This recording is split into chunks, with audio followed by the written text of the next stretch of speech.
Tony, do you know why Gotham City paid the Scarecrow a huge Christmas bonus? No.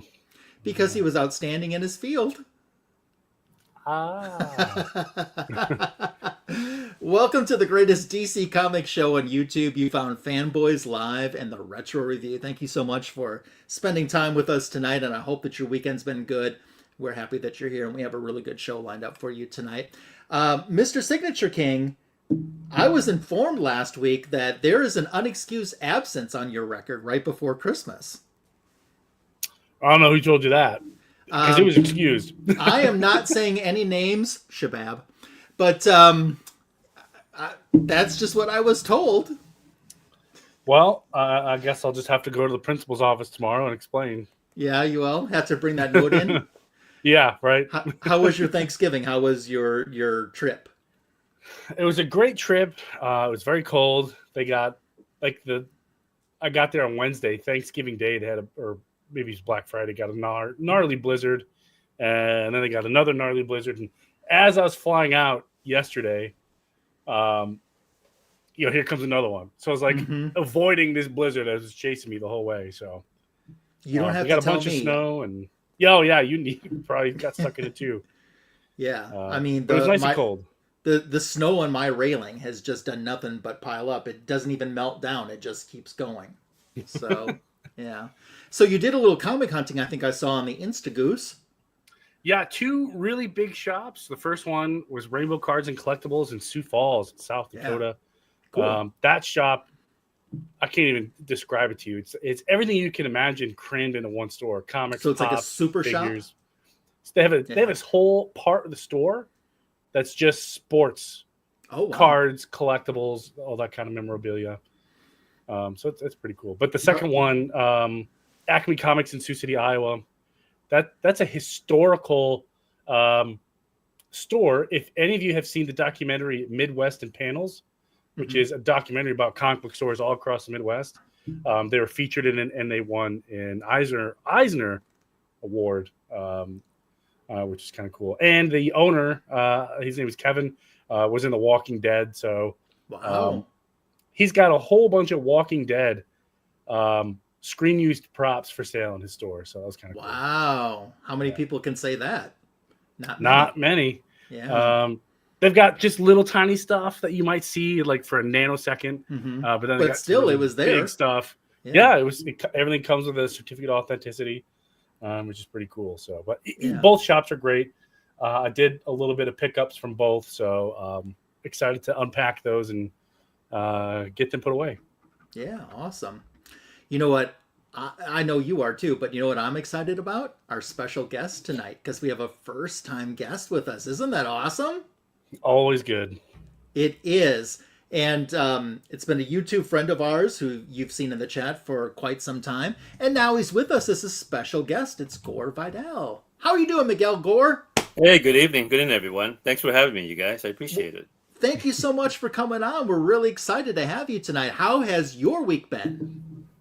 It's been a good week. Can't complain. I mean, but I've been looking forward to this all week. I mean, nothing says Christmas more than Section 8 by Garth Ennis. So I'm glad we're going to discuss this book. Oh, no. It has a new life, and I'm looking forward to it very much. So tonight is the Section 8 Christmas special. No, I'm just kidding. So, no, it's a joke. Look what you've done, Tony.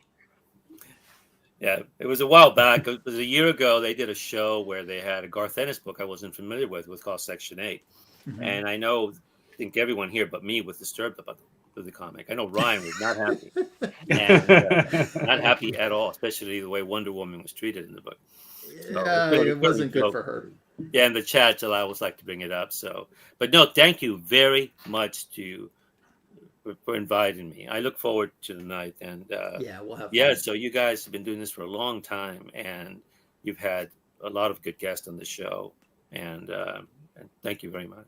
Well, thank you for being here. Let's say hi to the great chat that we have, starting out with Muabunga to White Tiger, Cool, Calm, Collected. Ruby G, hope that you're doing well. Thanks for popping in.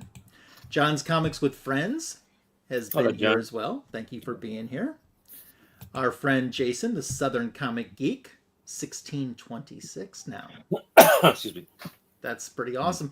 Thank you so much. I'm glad that you enjoyed that. Signature King, I don't know if did you know what my topic was on the 1011 the other night? I didn't. It was called super signatures. Now, before you go thinking that I've started invading on your turf, let me clarify just a little bit. It is because you usually show comic books that are signed by the creators, right? I showed 8x10 photos of actors and actresses who have signed the photo to me of them playing superheroes or villains. Well, that's pretty cool. Yeah, so I had a great time on the show the other night. So yeah, the king is here, and it's impressive how many people you've met, Ryan. It really is. Well, thanks. I never thought as a little magic lasso that I would end up being blessed with being involved in so many fun things. So, well, the story with Gary B, where you sent those pictures for Linda Carter, yes, and then you had to wait for I think for a few years. There was one that was a few years, yeah. And then when you got these back with these wonderful, not just a signature, but it was some dedications. Yeah, she wrote a really nice message on there. Yeah, and Jason, you got me in trouble on that 1011 show. Because when it was over, Gary said to me, how come you didn't bust Jason for misspelling Linda Carter's name? Because it's Lynda. Oh. And so he busted me on it. He's like, I was waiting for you to bust him. And I'm like, it's the holiday season. Can't we all get along? Not good. Not good at all. Oh, there she is. Not good at all. Not good at all. Yeah. Oh my God, it's Gore. Says Art of Alan Scheller. Good friend Al. Hope that you're doing well. And, is that Alan that's with J Hood sometimes? Yeah. That's that Alan. Yeah. Yeah, the Phantom. Yes. Yeah. Very talented artist in his own right. Gordon Sick 9814 is here. How are you doing, Gordon? Thank you so much. We are not going to tell anyone that Glenn is lurking around. Everyone's got numbers after their name, and either I never noticed that before or it's just a new trend. I guess. See, I'm not cool enough for. Like signature, he would be Signature King 6'7". 6'7", yeah. Yeah, I would be more. Get my kids started on that. Yeah, I would be more like Magic Lasso 925. So, oh yeah. Okay, we'll excuse that, Jason. But remember, it was Gary that got on my case. I took the bullet for you. So what a friend. Yes. Thank you guys all for being here tonight. Yeah, thank you for being here.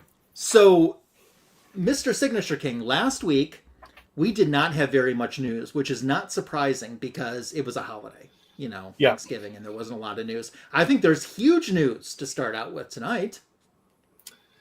Yeah, I wouldn't even know where to start other than, a couple weeks ago we were talking about the big Warner Brothers sale, and we weren't sure who was going to buy it. It was a toss-up between Paramount, Comcast, and Netflix. Well, it turns out that Netflix has emerged from the Thunderdome victorious, which was the last candidate I thought would ever win. Same here. They don't know how to theatrical release anything. It's Netflix. It's not what they do. But they said they will continue to theatrical release. Yes. Yeah. Well, that's good. They also said that, James Gunn and his plans for the DC universe are safe. I mean, they could just be saying that. I mean, only time will tell. James Gunn seems to think that, he's safe too. But what this means for other DC properties, I mean, who knows? Netflix got this deal. Yes, they got everything DC. They got Harry Potter. They picked up Looney Tunes, Scooby-Doo. Just the ones that I can think of. DOG isn't going to approve the Netflix buy. We'll see. Yeah, who knows? Who knows? We'll find out. But that's interesting. What would they do if they didn't approve it? Just start over again? Just give it to the second place guy? I thought Netflix was in financial problems themselves. $72 billion to buy Warner Brothers. Hey, if you don't chip in some money. Gore, do you have any thoughts on Netflix wanting to buy Warner Brothers? streaming is going to become more expensive. And a friend of mine owns a record shop here in town, and he did a video recently about physical media and how record shops are being affected by the streaming, right? And I think the way I look at it is eventually streaming just becomes just too pricey, and it's a good idea to have physical media in your comics, your books, your music, your films, because at one point it just may be too much. And also when you stream something, you don't own it, right? You just get permission to use it, basically. And but at this point, I don't know enough about any of these companies, and but I just think eventually, this thing's just going to be very costly down the road. And but from a creative point of view, I do not know what's going to happen. I don't. So Gordon's saying Warner Brothers will be run independently of Netflix, and they got HBO too. Yeah, we'll see. And they got HBO. Yeah, Jason saying make them so if they don't get approved, they'll divest certain properties or scrap the deal altogether. They do that. According to what I read, at least a year to 2 years before anything will happen. Okay, at least so it's nothing immediate. Yeah. 2 years. Glenn's got a good idea. We pool our money together. He wants to be in charge of the super titles. I could be in charge of the wonder titles. And Glenn, I don't know what happened to that guy either, but I miss him. So. But it's funny, or you're talking about the Netflix Warner Brothers deal. There's so many actors, big name actors in Hollywood who are saying this is a really bad idea. Okay. The Netflix Warner Brothers merge, and even the Trump administration has chimed in and said that this is also not a good idea. I don't know why, but it's getting a lot of attention. Some of it does seem to be pretty negative. Maybe they know something that we don't know, but I don't know. I would have imagined it would have gone to Paramount because they're in the movie business. They know what they're doing. They already have streaming service, and they do a lot of theatrical stuff. I don't know. I don't know. Aggressively Relaxing is with us. How are you doing? And he's saying that one of the big parts that it's bad for art and the wages of the people who make it. And that's something I'm glad that he pointed out, because I don't think, people in the forefront of their mind are thinking about the people who have to make a living off of this. Mm-hmm. Yeah, I'm just kind of reading here some other news outlets chiming in, and overall the atmosphere does not seem very positive about it. But I guess we'll wait and find out. Yeah, Discovery will go away. 5.8 breakup fee for Netflix. $2.8 billion breakup fee for Warner Brothers. So we'll see. Time's going to tell what's going to happen. Yeah. So yeah. I'm surprised Disney didn't even try. I mean, Disney, I guess, could have, but thank God they didn't. But yeah, I'm surprised. But that's the big one, is Netflix. Yeah, and then I know about the only other thing that I really have for news story is we are getting a teaser trailer this week for Supergirl. Mm-hmm. Oh, we are? I did not know. We are. I think it's on Thursday. It's coming. Okay. We're also supposed to be getting one for Lanterns. Okay. I don't know when, but James Gunn was talking about it, and he just said very soon. So, okay. Gore, which would be great, because that's a show that I'm very excited about. I'm very excited for Lanterns. Yeah. Same. I hope it's good. Same. Gore, are you excited for the Supergirl movie for next year? Or yes. Any interest in that? Yes, because I read the Tom King book, and I like Supergirl. I like the character. Okay. I mean, I like Kara. I like Kara. And at my shop, the owners and such are also excited for it. Although it's more of a Marvel environment where I live in, but even this is getting a lot of buzz. So people are looking forward to it, and they're very open to the idea. And so, yes, I will see. I will see the film. Yes. Awesome. I'm looking forward to it as well. But I still watch the 1984 Helen Slater movie. Yeah, well, yeah. It's a cult favorite now, I think. Yes, speaking of Supergirl, I'm sending this into CBCS, and also the Middleton cover, isn't it? The Middleton cover, yep, yeah. Middleton, and I'm also sending this in to CBCS. I like that. That's nice. Thank you. Yeah. That's very nice. So, CBCS has a really cool promo code that I'm taking advantage of for signatures. So yeah, that's a quick peek of it, what I'm sending in. So I've got lots of cool other stuff. Tony, do you have any of the signatures from the actresses who've played Supergirl? Like Helen Slater and such? You don't? No. Not that I wouldn't want them. I'd love to get one, but opportunity just hasn't arose yet. Given how many signatures you have, I thought maybe if anybody would have, it would probably be you or Ryan. I have Helen Slater.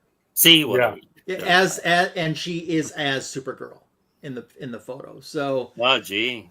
And aggressively saying he's got a bunch of Star Trek. But I'll tell you what I'd really like to have. I would love to have an autograph personalized to my name of Faye Dunaway from that movie, because she played Selena, the witch. Yeah, I would love that. So I'd love it. Right? I'd love it if she'd say "Power of Shadow." I'm asking for a lot, but I would love it. So, Kenneth Bird is here.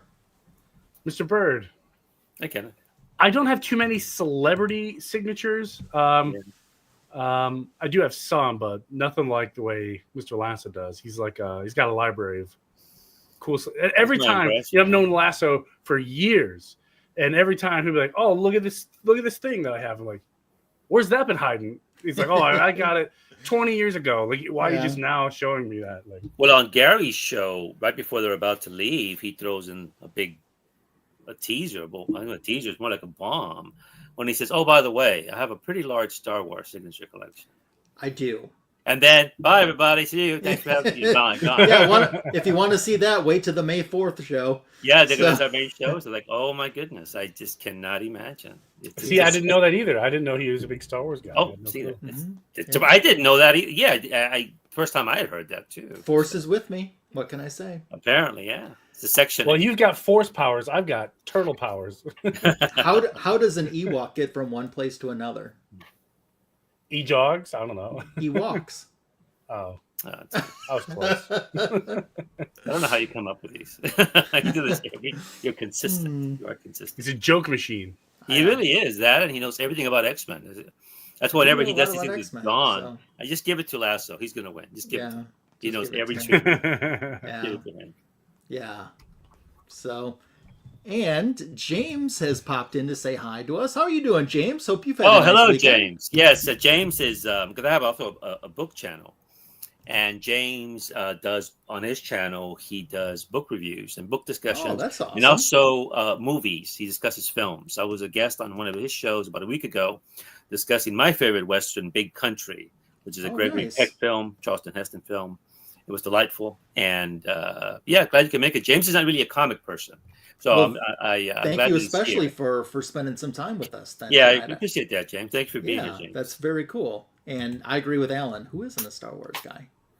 So I used to be a hardcore Star Wars guy, like top tier Star Wars collector. And then Disney bought it, and I just went and got a trash can and got all my stuff and just went. I'm a Han Solo, Princess Leia, Natalie Portman guy. That's about it. Yeah. I think Gordon might be trying to trigger the kingdom. That's okay if it's only one season. As long as it's good, I'm okay with that. Yeah, no problem. Yeah, as long as it's good. That's all we can. As long as make it good. Make it good. But in the end, we all have the comics. But in the end, we have you can't surpass the comics. You just really can't. They're so good. I've got. If we're talking comics, I've got 25 seasons of Lantern TV shows. Yeah. I'm kind of with Alan. I'm the OG Star Wars. So. Oh yeah, me too. I want to say hi to Steve Return of the Jedi White. is my favorite. Oh, Return of the Jedi. Hi, first, let's say hi to Steve White. Hi, Steve White.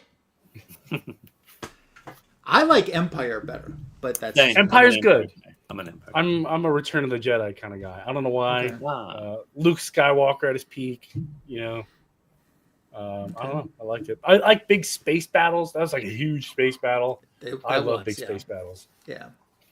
Did you have any other news, Mr. Signature King? No. Okay. Not that I recall seeing any. Okay. Well, you pull up the assists for us. We had our special guest, Gore, pick out tonight's retro review. First of all, I'm going to say hi to Ben Compton, who's popped in. Hi, Ben. Hope you're doing well. Hey, Ben. Is Hal dying in the Lantern show? I don't know. Oh, I hope not. I hope he doesn't die. He'll just come back as Parallax. I don't know. Oh, no, that's even worse. No. We don't want to bring that up. No, please don't. But it's possible, Tony. You're right. It's possible. Yeah. So, Gore, tell us about the book you picked out tonight that we're going to review and why you picked it out. Well, we're going to discuss a comic from 1989. It's A Christmas with Superheroes, number 2. Now, the way this came about was I was at my comic shop, and they have a pretty good dollar bin. And I was looking through it, and I saw this book. Now, the cover did not really attract me, but I looked at the year, and I figured it's a pretty thick book. There's going to be something in here that I like, most likely, right?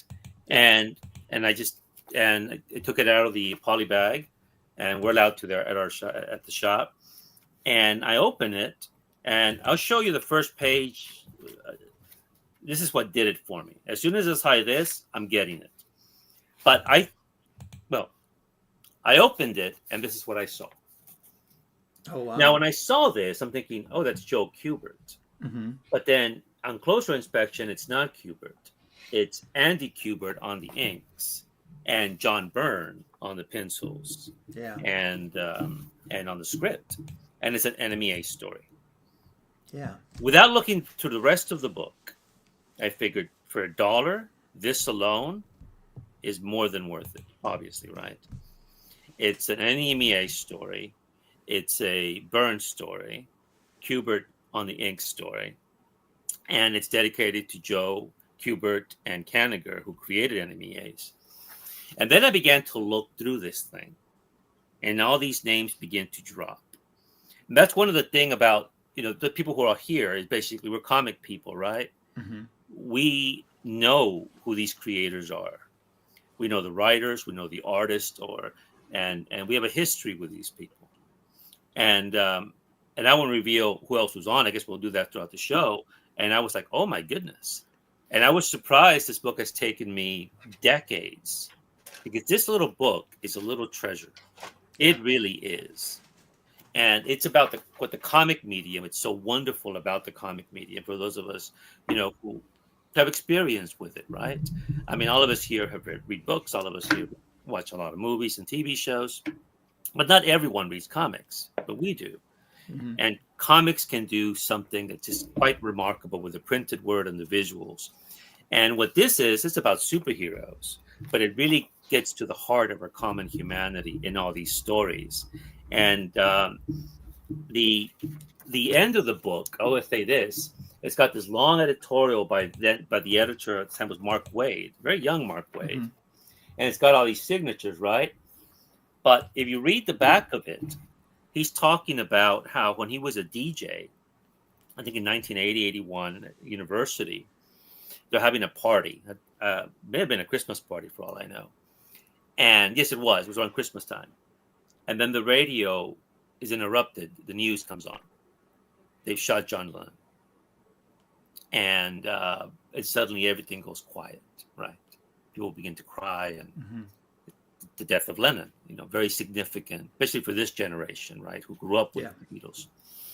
And so it's an interesting, essay that he has back here, and it certainly adds a lot more depth. I mean, it basically puts this in context, all the stories here. This came out in 89. Lennon was killed in 1980. Yeah. So anyway, so I picked this and I read it all, but there was 3 stories that really stuck with me, and I those are the ones I would like to discuss today, if I may. Yeah. But anyway, that's why a dollar bin. Yeah. Yeah, great pick. So we're going to get started. I will let you know that we're going to do the entire book tonight with the exception of one story. We are not doing the Wonder Woman story. What? I know. Clutch the pearls. The reason why is we featured the Wonder Woman story just a couple months ago in October when my friend Andre from Brazil was on. That was his pick. So we're going to do the entire rest of the book for you tonight, and we hope that you enjoy it. We'll get started with the first story, which Gore will take over for us, which is the Superman story. So take it away. So I open this book, right, and I see that who's working on it. And I open this page, and I see who the writer is. It's Paul Chadwick. Chadwick I had already discovered through Concrete. And so a wonderful independent comic from the late 80s and into the 90s. So as soon as I saw that Chadwick wrote this story and drew it, And I said, oh my goodness, how could this be $1? I mean, frankly, I knew this was going to be good, but I didn't realize how good it was until I ended it. Well, the story ends. The story begins is this elderly man is stranded out on the road, but you have this preface here about flies. 1 fly bites you, it's annoying. 5, it's frustrating. But when 30 bites get you, it's more than frustrating. It makes you angry. It makes you want to kill someone. So you have this elderly man here. His car is broken down, but no one is stopping to see him. No one's stopping to help him. So he gets into his vehicle, which would be thank you, Tony, the vehicle. And he's got a gun. And he says, and she said I was a fool to get it. We don't know who that is. Maybe it's his wife. And he writes a suicide note. He says, I'm sorry, but no one will stop. And I just can't stand the cold. He takes out his ID to make sure he's identified. Now, here's a man, an elderly man, out of the middle of the road. No one's stopping to pick him up. And as we're about to learn, this man is broken in many ways, for many reasons.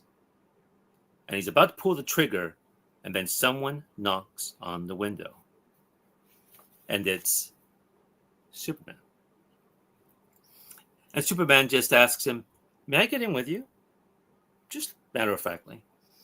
And the man says, yes, just get in. He goes, you look cold. Would you like me to warm you up? And Superman does that with his hit vision, warms him up. And the man says, I feel warm, very warm. And then Superman looks at the engine and he says, you have a problem here. Your battery's not working. You have a belt that's broken. And without the generator charging the battery, it's run down. He diagnoses the car's problem, and then he looks at the gun. And Superman just looks at him and says, so why? Superman knows what the man was about to do. And the man just says, it was just so cold out there. I was there for hours. 30 cars passed by. No one stopped to help me. And the cold, it hurt so much. And then Superman gives a reasonable explanation why the people didn't stop. He goes, 1, it's a curve. People are driving pretty fast. And they're probably afraid if they brake, they're probably going to have an accident. Now, and then he says, but that's a thin excuse for what you were about to do, though. And the man says, well, why not? And then Superman says, no, this is Christmas now. Remember, this is Christmas when it's taking place. He goes, don't you have family you can go to? Don't you have someone you can rely on? And the man says, I'm returning from Central City, which is where the Flash lives. And I just helped my wife move there. Well, we had to. She's going to live there now. He doesn't explain why his wife has been taken there, right? But we can make assumptions. And he says, and Superman says, on Christmas. Well, I'm sorry. Why? And he says, well, I would tell you, but we promised not to discuss it. I hope that's all right with you. He said, sure. But what are you doing out of Metropolis? And then Superman here says, well, there were some issues with some silos, some missiles and such. I really can't talk about it. Oh, I understand. So now they're in the vehicle, and then this man has this medication. And the man says, I'm suffering from degenerative skin and muscles. I have a disease. Superman understands that, and he says, I've heard of it. It's no picnic. You have my sympathy. And the man says, the drugs help. So he goes, where are you trying to get to? He goes, back home, Urbania. We have to sell the house. Don't you have any family? Superman asks. And he says, none to speak of. And this catches Superman's attention. And he goes, to speak of? And the man says, well, I have this daughter. We have a daughter, but we haven't spoken in years. It was who she married.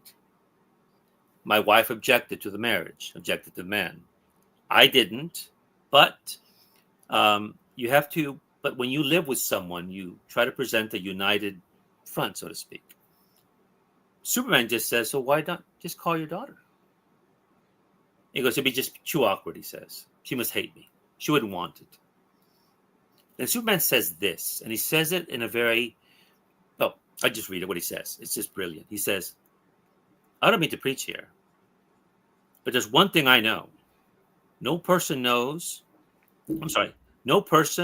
lost his or her parents wouldn't like to get them back. Even one of them. This is something I know. Maybe she'll invite you for Christmas dinner. Oh, no. She lives in Metropolis, he says. New Year's then. Oh, I don't know. And here Superman puts his hand on this man's shoulder and says, my friend, your disease is a long, hard way to go. Nobody should be alone in this world. No one should die alone in this world. If not for yourself, do it for me. I would like to think I didn't stop here for nothing.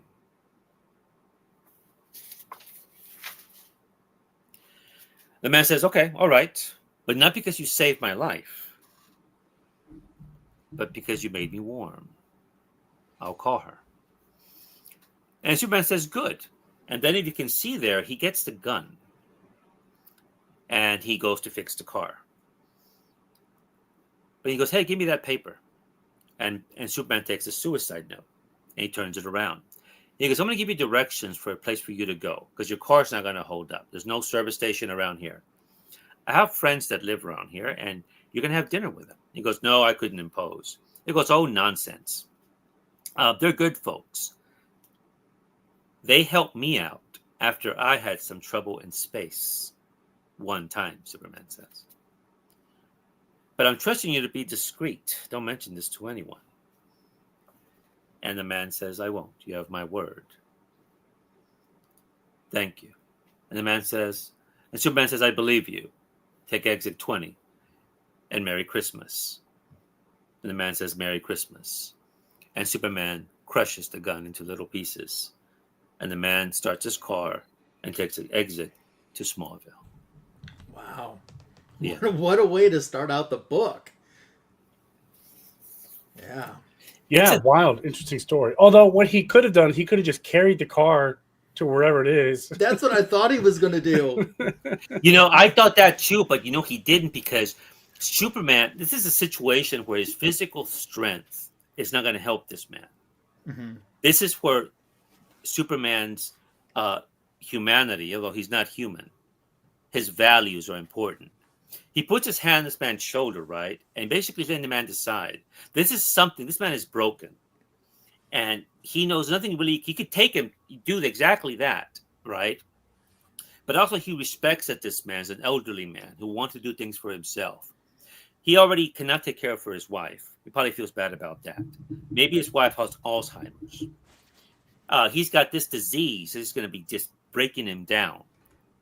And so he's estranged from his daughter. So death is probably the only thing he sees in the horizon for himself. Yeah. Dying alone. And I think Superman sees that. He needs to have a conversation with this man and help this man on his own decide what's the reason to live. Contact your daughter.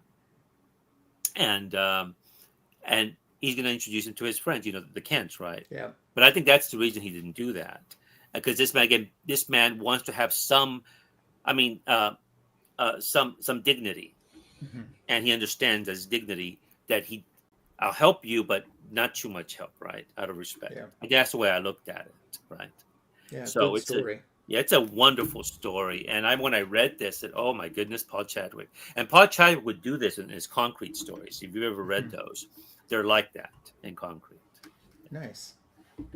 So we advance on with Mr. Signature King, who has a Batman story for us. Yeah, and this one was a little hard to read just because it's Batman. It's about dark stuff, and they printed it on dark ink on a dark cover. So it was. I agree with that. It's hard to. It was pretty hard because this scanned copy looks like it's been worn a little bit. So I'm gonna have to zoom in on some of these, just to be able to show you what I'm talking about. Essentially, this is a story about the Batcave, and Batman's talking about how long water has to flow through rock to make a cave. I mean, it's hundreds of millions of years, and how many summers and winters have passed in this particular cave. There are a couple things in here that I'm going to point out that I don't know if they were intentionally tried to make me giggle, but I did. Like, here's our first one, our Christmas bat. As you see here, this, when you talk about Christmas, you talk about, the back in the stars and, the wise men, looking for baby Jesus. And here we have a bat that's coming across this supposed, star. I don't know why I thought that was just really funny, but it was really funny. So, obviously natives took over the cave for a while, and then, pilgrims came, and, all of these types of critters made the cave their home. And then here comes, the Wayne family. They own the land, and Bruce falls into the cave, and he sees this bat eating this rabbit, which I thought was pretty gnarly to put in a Christmas book.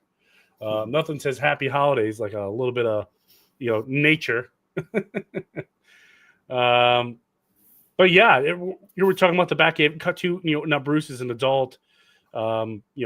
He's Batman, and he's putting together this giant computer. This is another funny part that's coming up here shortly with this computer. I wonder how many of you will see it, but yeah, it's dark, it's dangerous. It's probably cold.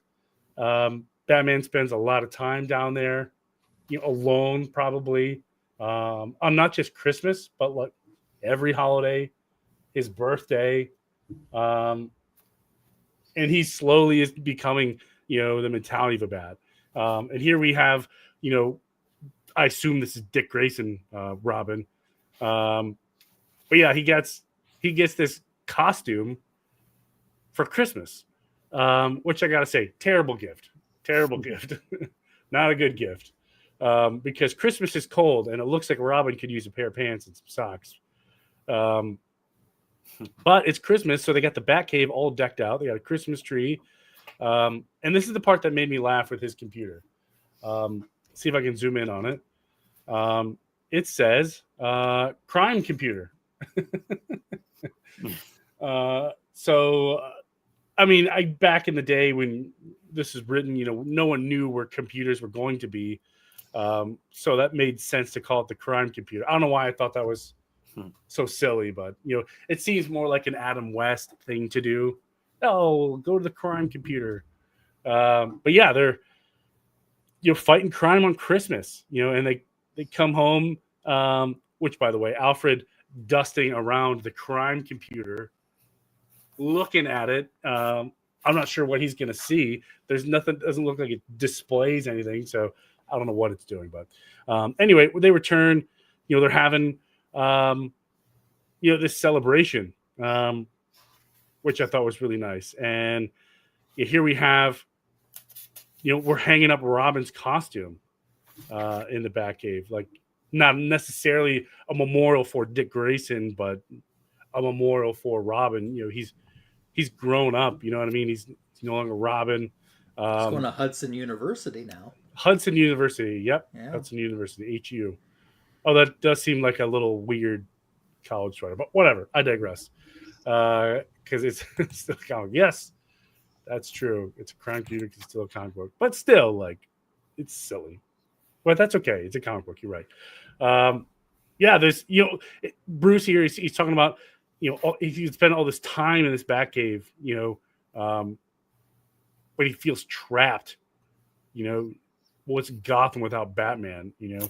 But I love here how Alfred's decorating the Batcave, and here comes the Batmobile. He's got a wreath in his hand, like he's just gonna put it. Like I'm sure you've seen it, all over the places you drive. Once it's close to Christmas, some people put like a Christmas wreath in the grill of their car. I don't know why, but wouldn't that be funny to see that in Gotham?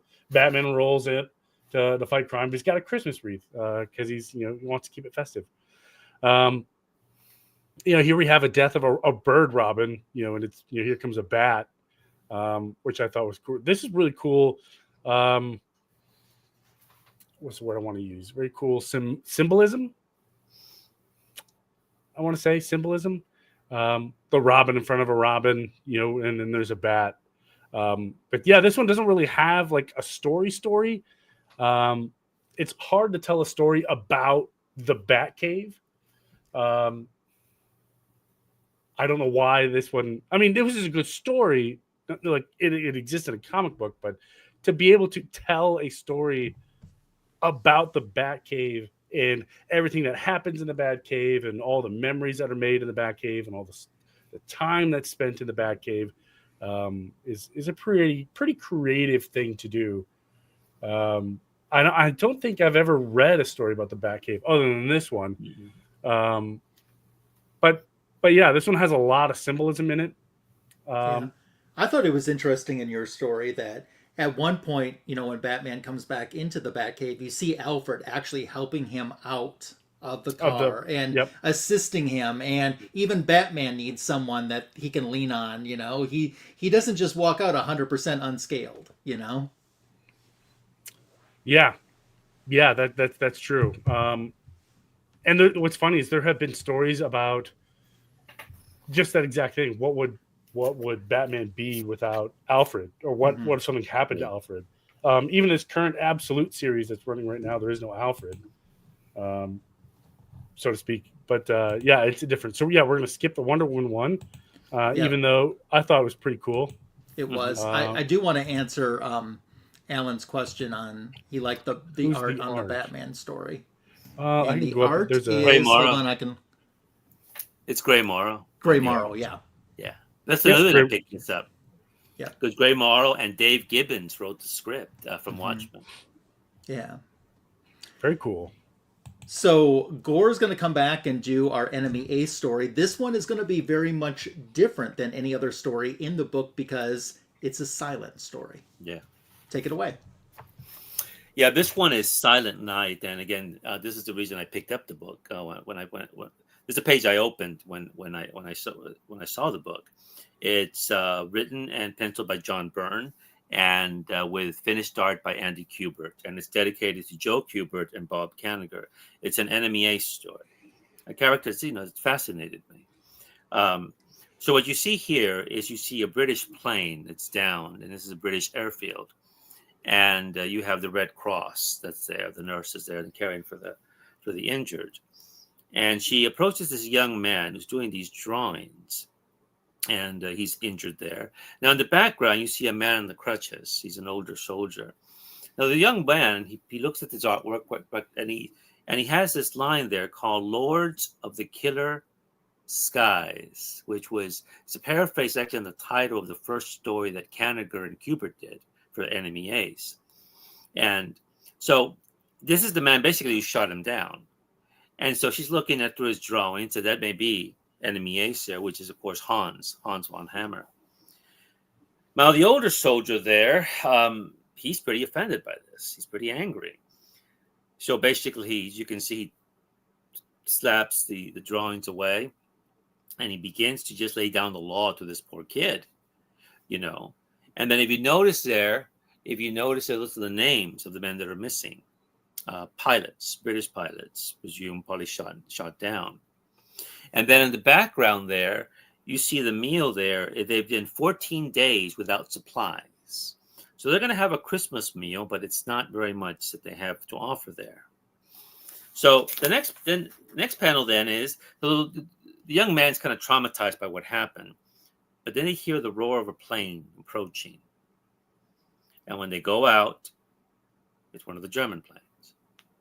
And a man gets out. He looks very threatening. It was like a hawk or like a falcon look of the masks. And they all look at him very serious. But this man has something for them. He's bringing them food. He's bringing them supplies. He's bringing supplies, food to the enemy. The nurse approached, and he gives them the food, and he's heading back to the plane. But the nurse touches his shoulder.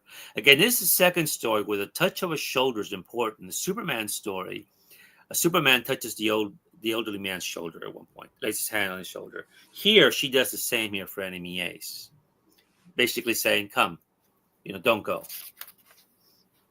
And now they have a wonderful dinner. They're actually going to have a wonderful meal. And the nurse puts on a record. And now Hans Van Hammer, he's now, he takes off his pilot uniform and he's in his regular uniform. And they have a dance, and the young man's watching them. But then he sees the men that are missing, and he approaches it, and he salutes it out of respect. And then a gun is aimed at him. And it's not the older soldier, it's the young man who's holding the gun and is about to shoot him. But then who stops him? The older soldier stops him. And he points up in the sky, meaning the battle's up there. It's not here. And you would fight him basically as a pilot, another pilot. He puts the gun down. Hans offers his hand to thank him, but the man won't take his hand, won't shake his hand. He just points to the exit. Hans kisses the nurse's hand, gets his coat, his mask, gets into his plane, and ascends into the sky. And that's the end of the story. I thought that was pretty powerful. Yeah. You don't need words to make a statement. No. That shows that for sure. No, it's the power of Byrne and Kubert here, and it's a very moving story. I mean, and also the honor regarding of Hans and his character. And I have a story. I should have taken it out, where he's fighting a French pilot, and the French pilot downs him, and it crashes into the ocean. The pilot is near the shore. The French pilot goes out and saves him and brings him back and nurses him back to health, out of respect to him. And then by the end of the story, they both get on the respective planes and have a final battle together, a final battle. But it's something, it's a credit to Robert Kanigher, I think, who wrote many of these stories, which are just, and many of the Sergeant Rock stories, which are just exemplary, I think. And but this one, it was a very moving story. So this one, with Superman one in particular, it was just like, wow. And just when I thought it couldn't get any better, well, it does, in my opinion. Yeah, exactly.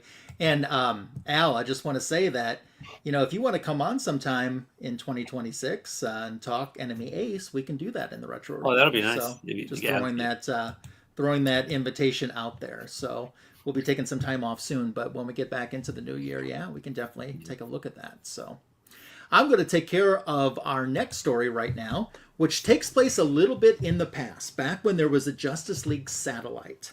And here it is Christmas time. It's Christmas Eve, as a matter of fact. And the Flash, Barry Allen, is on duty. But his friend, Hal Jordan, Green Lantern, came up. And he's pretty appreciative that he doesn't have to, because it's kind of lonely doing monitor duty up here. And Hal says he was bored at home. Christmas is miserable with everybody out of town. And he says, of course, I'm a lot less bored now. And they talk about some gifts that they have to open up that are pretty predictable. From Green Arrow, it's the same gift that he gets every year. It's a book. It's Das Kapital. And he gets it every year. And from Wally, Barry is saying, I get socks from him. Always socks. Yellow ones with tiny blue socks. I have 75 pairs. I tell him that I don't wear them out any faster than anyone else does. And they say, well, monitor duty's over. Let's go somewhere. And Barry's like, where? He's like, I don't know. Let's find a small burg where they really know how to have an old-fashioned Christmas. So they head back down to Earth. They're in their civilian identities. And he says, Hal says, there's a Santa that can jumpstart our Christmas spirit. So he goes over and hands him some money. And the Santa's like, yeah, right, money. That's what Christmas is all about, isn't it? You're nothing without money. People are scum. And Barry's kind of like, well, I certainly feel very warm and Christmassy. And Hal's like, me too. And I love that he has a Power Ring umbrella, because it's not even snowing. It's raining down there, which they comment on. Like, we don't even get snow. It's just rain. And he still has a Power Ring umbrella. And I love that. They hear a cry for help. And they turn around, and an old man is being mugged. So Hal instantly diverts them into their costumes Flash gets over there, whoop, whoop, whoop, and Green Lantern lifts him up and says, I'll give you a choice. You can go to jail or the dark side of the moon. And he says, I guess I'll take jail. So they go to make sure that the man is all right, and he says, well, you might as well have let them kill me because life is meaningless. I'm CB Fenster. If life is meaningless for me, just imagine what it's like for everyone else. And they're like, wait a minute, you're CB Fenster? You're one of the richest men on Earth. He's like, yes, but what is wealth when hope is gone? Tonight I realized humanity is worthless. Tonight I offered a fortune to any of my guests, the best and brightest, who could prove to me that there is a Santa Claus. They all refused, and they laughed. And he says, when I was a child, people were happy, warm, friendly. Everyone now are small and greedy, and they're withered, evil souls. And the difference is Santa Claus. When Santa Claus existed, he brought joy into the world. Now there's nothing. And he says, I'm willing to give $5 million to anyone who could prove to me that Santa Claus exists in this town, but you won't. No one will. No one is worth a damn. And Flash is like, are you serious? $5 million? And Green Lantern's like, Flash, what are you thinking? He's like, of course I'm serious, you know. In a world of villains, I'm at least honest. And Flash is like, we can prove it to you. And Green Lantern's like, do what? I think you've got Yule happy. And they're like, well, how do we get the toys? All these stores are closed. And Flash is like, not in Hawaii. And they're like, yeah, it's still afternoon in Hawaii. So Flash races back to Hawaii, and he's back in what they would say would be a jiffy. And not only does he have toys, he says, we need a little tailoring going on. I think you're probably a 38 long. So he throws these clothes at the wealthy man and makes them into St. Nicholas. And they said, well, we need a little bit more Christmas spirit. So Hal, with his ring, orders up a sleigh, and Flash is going to take the place of the reindeer. And they start hauling out so he can deliver Christmas presents to people in this town. And CB Fenster wonders how Santa always did this, fit through a chimney. And they're like, well, we got a power ring that's going to help you along with that. So two little kids see the Santa show up, and they're a little surprised. And he gives them a teddy bear and says, you got to sign for it. And then he's got his signal, you know, to put his finger aside of his nose to whoosh him back up the chimney. And they're just left kind of stunned, you know. Well, we saw him, but I thought he'd be a little more inspiring. So the neighborhood they go through, they're delivering presents. They see a regular mansion down there. And Santa pops in, and there's a woman who she feels pretty much at the end of her wits. She's like, hey, rob me if you want. The silver's in the kitchen, the VCR's in the den. She's trying to put together a bike, but her husband had passed away 6 months ago. He had ordered these bikes for the kids last year. She has to be able to figure out how to put them together for tomorrow. She didn't know that they would be disassembled. She said, I didn't even ride a bike when I was a girl, and this, you know, everything is just ruined. And he says, well, I was a whiz at putting bikes together when I was younger. So he stopped and helped her, and you know, Green Lantern and Flash are questioning, what took you so long? He says, hey, the chain was twisted. And they're like, okay. And a little bit later, they hit a house, no chimney. So he goes through the window, and there is a gentleman that looks like he just got home. And he's very glad to have someone to talk to, some company. And he even says, you know, I'm celebrating and lighting my Hanukkah candles. You know, the older you get, friends move away and they die, and I'm all alone, but you're not. And, you know, we could visit, or, you know, if your elf friends want to come back, maybe they could just talk and we can hang out. And he's like, okay, I'll tell him. Here's a teddy bear, and he takes off. And Green Lantern saying, this is great. We're almost done. So they're stopping and double checking. Did they miss anyone in this town? And according to the phone book, they overlooked one family, the Harpers. And they said, well, we hit that address, but it was a burned out house. Well, they must have moved, but, you know, what do we do now? And Green Lantern and Flash are like, I guess we kind of blew it. And Fenster's like, so that's it, you give up? He's like, we failed. Santa never overlooks anyone. And he says, well, I suppose that's true. And Green Lantern adds, then I guess we'll be leaving. Sorry we wasted your time, Fenster. And they fly off, and Fenster's just kind of figuring out what happened when he looks over and he sees this vehicle. He goes and he knocks on the door, and he asks if this is the Harper family. And the dad comes out and says, you know, got to be quiet. My wife and my kids are sleeping in the back. We can't afford a place to live right now. And he says, well, I have some gifts for you. And even the father is like, hey, I appreciate it, but if you got more toys, why don't you take them down the street to the shelter? There are people that are worse off than us. And he talks about how, his presents are going to be sardines and a silk flower that he found.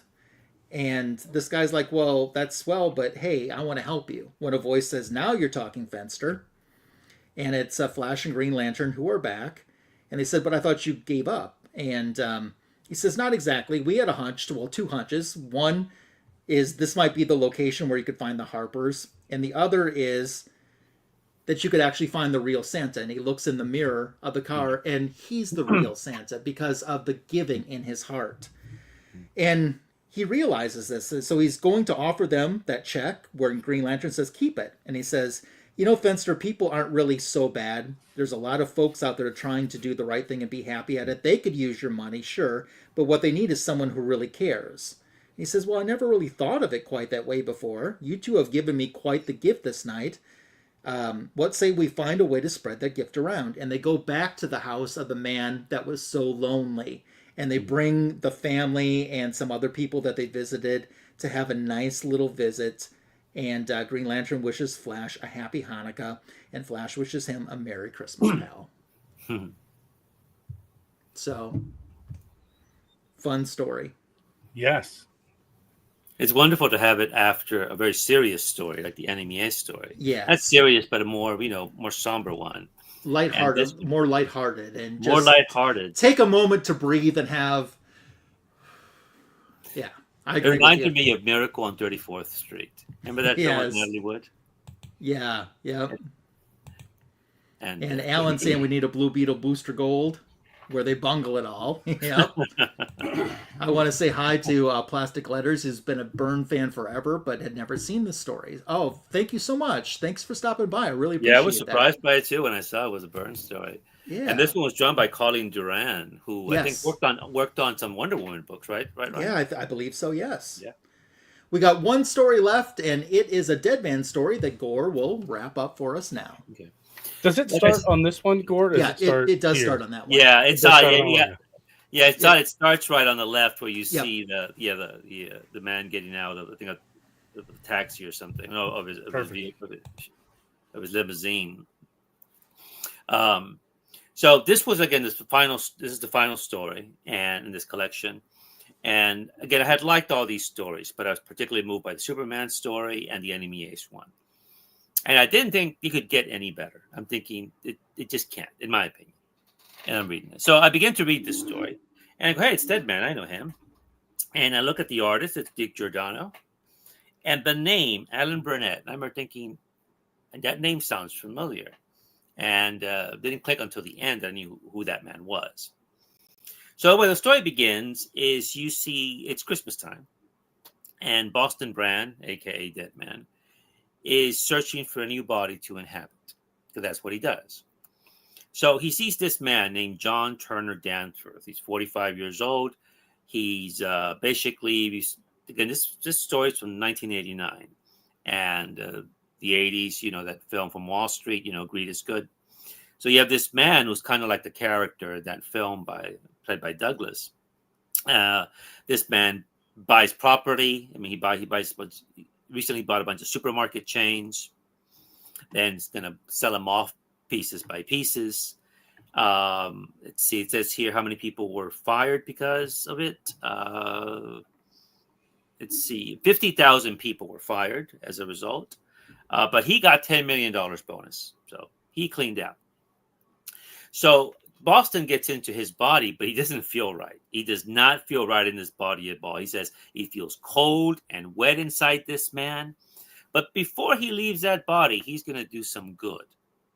First thing he does, he has the man send some gifts to some of his old friends when he was alive from the circus. Gifts and perfumes and other things. Then he he calls the office and he gives a 6-week severance to all those people who were fired, which I think is 50,000 people. And he goes, and I'll love to be there when the bills start rolling in. So he pops out of the man's body And this man goes on not knowing what has just happened. That he's, what has happened. But now you have Deadman here. He doesn't like Christmas. He doesn't like Christmas because there's not much for him to do. People are acting relatively pretty good. But also, he feels very much alone during this time. So he begins at this point, it becomes very introspective about his life. And he thinks about maybe visiting people that he knows, but like things of the Spectre, for example, and others. But no, they let them enjoy their Christmas, right? They have enough difficulty in their lives. So he sees this woman, this skater. Did you see her there? And he begins to remember how it feels like to have, the snow fall on your skin, right? And not only that, just to feel being alive. So he gets into her body, and he feels the chill in the air, the smash of the fresh fallen snow. And he goes, you forget what it feels like to be alive. And then he remembers this, the touch of a woman's hand, the sound of her laugh. But he's in a woman's body, mind you. He wants to be that in a man's. So he sees this couple, and he sees the man. He goes, hey, athletic. And he gets into the man's body, and he says, the man is aroused, definitely aroused, and with good reason. Excuse me, miss, but have you ever considered marrying a ghost?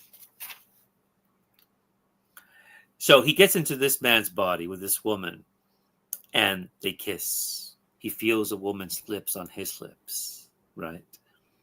And he goes, what the hell? It's just a party, right? So he goes to this party. Again, he's inside this man, right? He's become this man.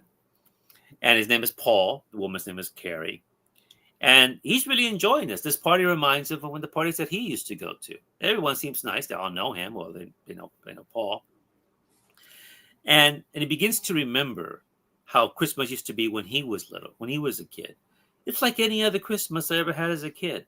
When Dad would carry in the bird and Cleveland, or Cleveland's brother, and I would carve it. And Mom would serve us yams and stuffing. Except it's not my Christmas, it's Paul's. And now the guilt sets in. Because he is robbing this man from this moment. And his conscience gets him. He begins to think, what if this is the last Christmas this man ever has? What if this is the best Christmas he will ever have? I'm robbing him of this. I'm taking this away from him. I'm stealing it. This, even though it's just a mere fraction, I can't be doing this. So he gets out of the man's body. And now he's angry. He's angry. This is the next one, Tony. Now, if you know from Boston Brand, he was killed during a circus act. He was a performer. He was top of his game. But he was reincarnated by a Hindu god. And so he has this to fight evil and fight crime. But now he's angry. He goes, damn you, Rama. Is this the reward I get? Is this the reward that I get for what I do? He starts to feel deep self-pity, right? And that he does everything that he does, and no one ever knows that he does, that he's the hero of this story. It's like Quantum Leap, the TV show, right? You never know who the hero is. He goes, some reward, all the good I do. And then this woman comes up and says, is that why you do it? For rewards? Wait a minute. And he goes, you can see me? Because mind you, no one can see him. Mortal people can't see him. And she goes, obviously. She goes, cute costume you have there. Very seasonal.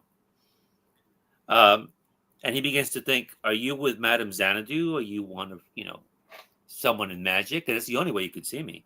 And she goes, me? No, magic? I've never been. And she goes, I have never been boon companions, I'm afraid. So he wants to know, how he can see her, how she can see him. And she says, what's really bothering you here? Is it the fact that all these people around us don't even know what you've done on their behalf? And he goes, yeah, so what of it? I knock myself out for them. They don't even seem to care. She goes, no, probably not. I mean, you are dead, So you want recognition, she says. You want glory for what you do. He begins to say, I was a performer. I'm used to the applause, and that was taken away from me. And I haven't got used to that. And she says, you soared and were cut down at your height. Maybe there was a reason for that. And she calls him by his name, Boston. So she knows who he is. And then she says something quite remarkable. She says, take off that silly mask and listen to me. Now she says we don't do it for the glory. We don't do it for the recognition. We do it because it needs to be done. Because if we don't, no one else will. And we do it even if no one knows what we've done. Even if no one knows we exist. Even if no one remembers we ever existed. Suddenly he realizes, she has a point, a very strong point. And he realizes, look, don't mind me, I'm just a putz. But she goes, no, you're only human. You are still human, Boston. Don't be ashamed of it. Rejoice in it. Because it means your spirit, as flawed or selfish as our spirits can sometimes be, it is still alive. And then in the background, you hear the bells of St. Patrick begin to chime, which reminded me of It's a Wonderful Life, but whenever the bells ring, an angel gets his wings. And she goes, well, I have to go now. I have business to attend to. Merry Christmas, Boston. He goes, hey, wait. You didn't explain how you can see me. Who are you? I don't even know your name. My name is Kara. Though I doubt that'll mean anything to you. She was right. It didn't. I still didn't know anything about her, other than what she had given me that night. And I forgot the feeling I never will. Like maybe that was the whole point. Merry Christmas, Kara. Whoever you are. And Kara is Supergirl. Oh, yeah. I didn't know they could see him. I didn't know the Kryptonians could see him. Yeah. When I read this, when I saw it, I see this beautiful blonde woman. Who is this? When she says Kara, oh my God. Yeah. This is 1989. This is after Crisis. Mm-hmm. Her entire history had been wiped out. Only a few people know who Kara Supergirl is. Yeah. And when she says we do the right thing, even if people don't remember who, she doesn't say, you don't know who I am. I'm Supergirl. No one knows that I helped save the universe, right? Or help save your universe. She doesn't do that. She doesn't make it about herself. Just like when Superman's talking to the elderly gentleman, he doesn't say, I lost my parents. He doesn't do that. He doesn't make it about him.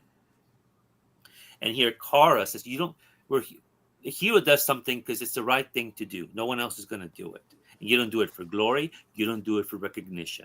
And in her case, even if people are not going to remember you, she would do the same thing over again if she had to. She'd take that mortal blow that was aimed at her, at Superman in Crisis. Remember, she intercepted that blow from the anti-monitor, and she took it, and she died. Of all the people to deliver that message. It was beautiful. And so when I read it, oh my God. Yeah. Wow. And I'm going, where the heck do I know that name? Mm-hmm. I'm going, Alan Burnett. Because of this. He wrote a wonderful story here. I have that. Yeah. You hear this one, right? Yeah, I have that one. This is the memoirs of Bruce Wayne. Where Bruce Wayne writes his memoir after the death of Selina Kyle. Mm-hmm. This is a memoir of how he met her and how he fell in love with her. A remarkable story. And when that's the same writer who wrote this one. So, yeah. So, well, I waited the entire show to highlight this comment because it's my favorite comment of the night. Gore explaining why this $1 book is worth way more. So That's the truth. So I don't have a physical copy of this in my collection yet. I will have a physical copy of this in my collection. So Wonderful thing. Wonderful. yeah, it's a great book, and this was issue 2, like you mentioned. Issue 1. What I liked about this issue 2 is, to my knowledge, were all original stories, first time published on this one. Where in issue 1, they reprinted a lot of stories from previous holiday comic books. So I like that they did all original on this, and I like the sequencing of the stories, as we were just talking about a moment ago with the Flash and Green Lantern 1. The placement of the stories is like a record album. It has that flow, or a concert. It has the flow that you want it to have. Yeah. So that's good job to the editor, Mark Waid. That. Yeah. I think it was Mark Waid throughout this whole thing. Yeah, I think he did all of them. Yeah, all of them. Yeah, very good job on that. Yeah. So, Really well done. anything else that you guys want to add in about this book before we move on? It was an interesting book. I don't think I've ever seen this book in the wild anywhere, so I'll have to keep an extra eye on it now. Yeah. Again, it was just there, and the cover was not something I would have. I mean, it's not a bad cover, obviously. Yeah, right? it's not that great of a cover. No, but the thing is, it's 1989, the late 80s, and I figured there's going to be someone here, I'm going to like, and yeah, there was more than just someone. There was quite a few, and it was quite. I remember after I read this, I went back to my shop, and at my shop they have chairs. You can have coffee. It's like it's like Cheers. It really is like a TV show Cheers. And I was talking to some of the quote unquote old timers, right? And they didn't know about this book either, but they knew Enemy Ace, they know all these characters. And when I told them these 3 stories, they were like, "What?" They were like, "Wow," And because many of us also remember the death of Kara. I mean, I was a kid when I bought this issue. Yeah, it was a shock, and the death of Deadman was a shock, absolute stunner. You're like, "How? What?" And then how she dies. It's still just one of the most moving stories. And George Bettis.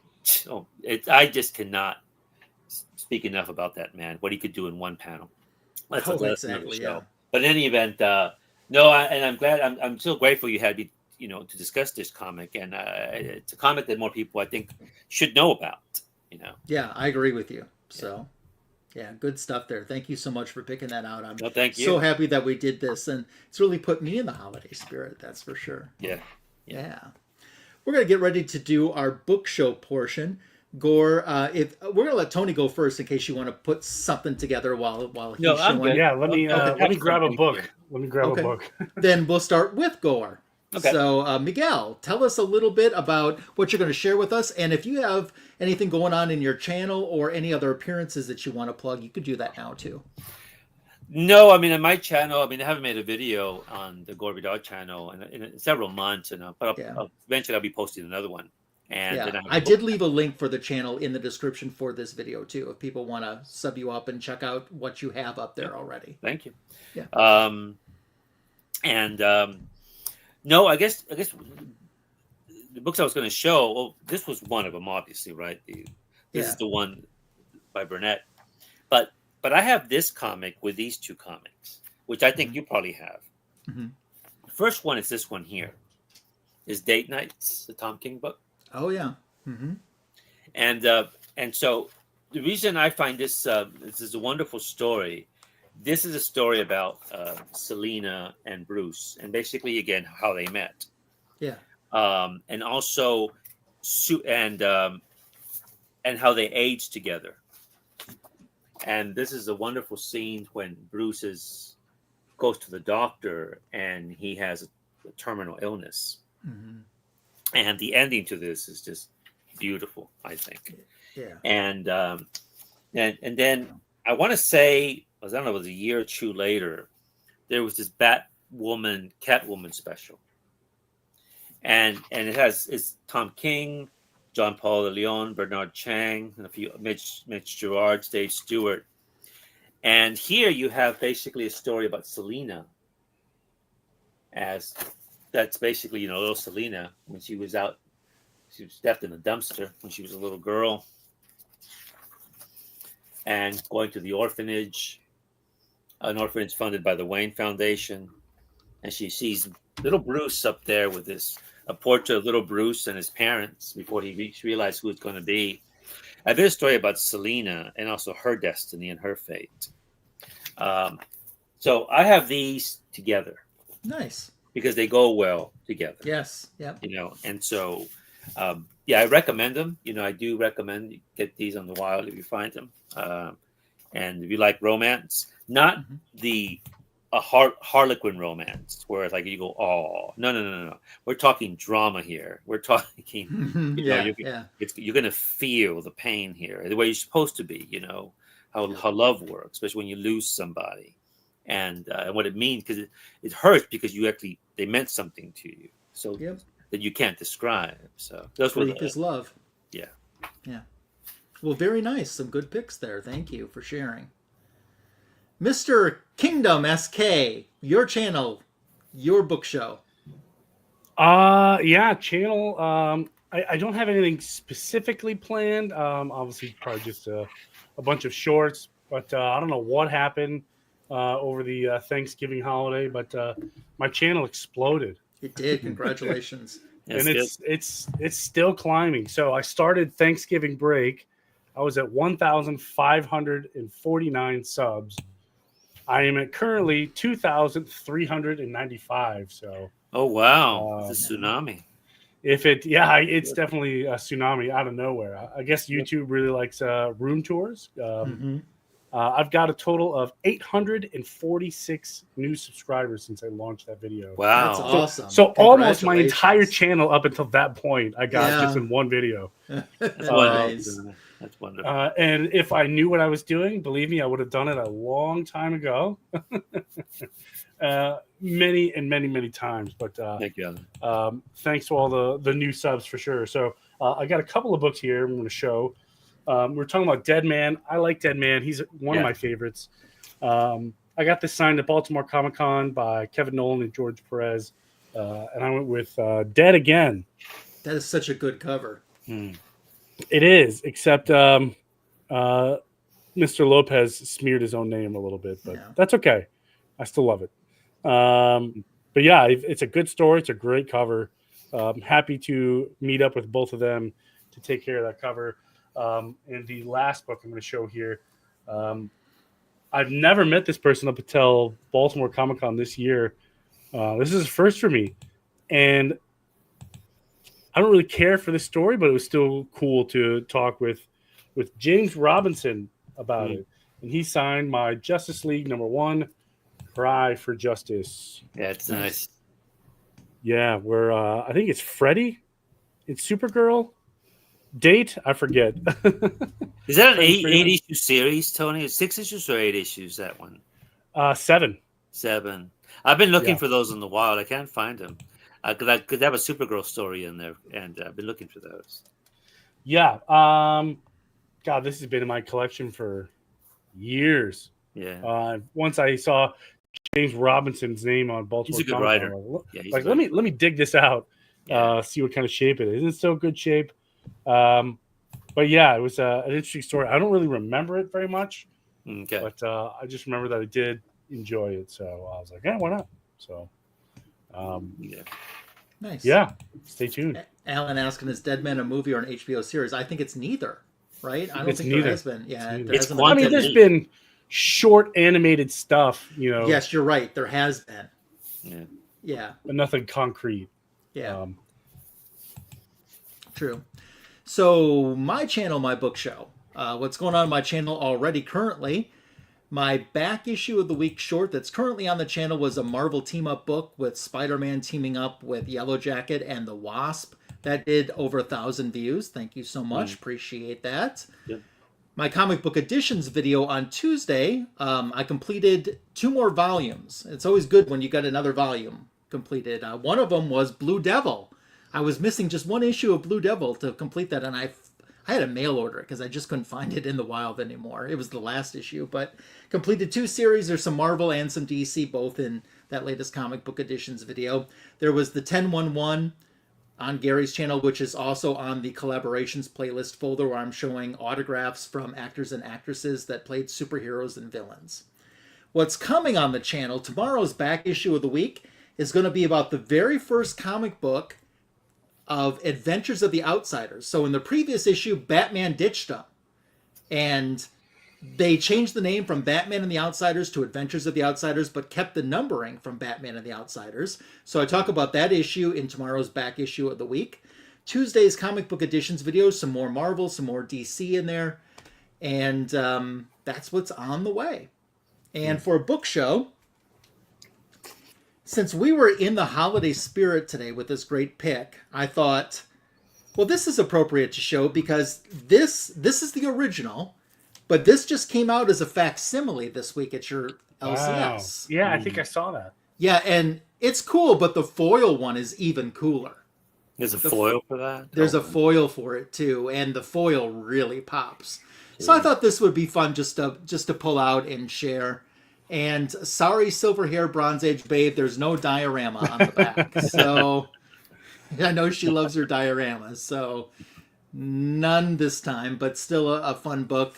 So I thought I'd pull out the original to share with that nice little fun cover there from Limited Collector's Edition. Yeah.